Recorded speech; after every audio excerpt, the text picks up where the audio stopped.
Luxembourg. Ici, de nouveaux logements ne cessent de sortir de terre. Les prix de l'immobilier s'envolent. Et pourtant, les maisons et les appartements se vendent comme des petits pains. Comment le marché de l'immobilier résidentiel évolue-t-il à l'échelle du pays ? Quels sont les comportements des résidents luxembourgeois en la matière ? Pour ce 3e épisode de l'Observatoire de l'immobilier, Inoue s'est penché sur les enjeux liés au logement. Comment vous logez-vous au Luxembourg ? 42% des répondants à notre sondage effectué en ligne envisagent acheter un logement car ils pensent que les prix et la demande continueront d'augmenter. 24% préfèrent ne pas acheter mais louer, estimant que le marché pourrait dégringoler. Et un peu plus d'un tiers des répondants ne souhaitent ni louer ni acheter un logement au Luxembourg car ils considèrent que c'est trop cher. Et vous, êtes-vous propriétaire ou locataire ? Propriétaire. Parce qu'on voyait pas le sens de payer pour quelqu'un d'autre, quoi. Parce que locataire, voilà, on paye tous les mois, mais c'est pas pour nous.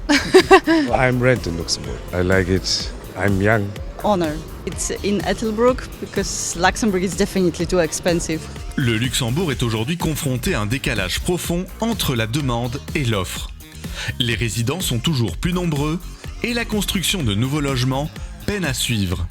Résultat, le marché est en train de bouillir. Entre 2008 et 2018, les prix du logement ont enregistré en moyenne une croissance annuelle de 5%. Depuis 2 ans, cette tendance s'est accélérée avec des hausses comprises entre 12 et 14%. Si d'autres villes peuvent connaître des taux de croissance similaires, cette évolution ne se limite pas ici à une zone urbaine, elle concerne l'ensemble du pays.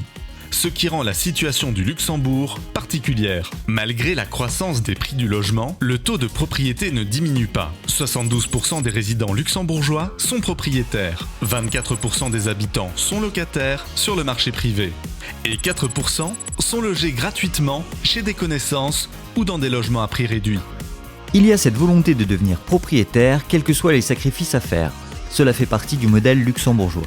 Et ce qui est assez surprenant, c'est que même une grande partie des résidents d'origine étrangère finissent par se conformer à ce modèle. Une telle situation est-elle tenable ? Les Luxembourgeois continuent à acheter, ils se disent que les prix seront plus élevés demain et que devenir propriétaire constitue un bon investissement.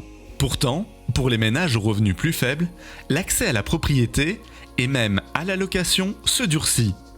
Certains se voient repoussés au-delà des frontières. Alors, comment parvenir à enrayer cette croissance des prix ? En rééquilibrant l'offre et la demande. Un défi de taille qui peut être envisagé de plusieurs façons. En incitant les propriétaires à vendre leur terrain afin de mobiliser du foncier, en augmentant de manière raisonnée la densité et la hauteur des logements, en exploitant l'espace disponible dans les combles ou les habitations sous-occupées, en développant des solutions créatives, co-living, habitat groupé ou logement avec équipement collectif et mutualisé.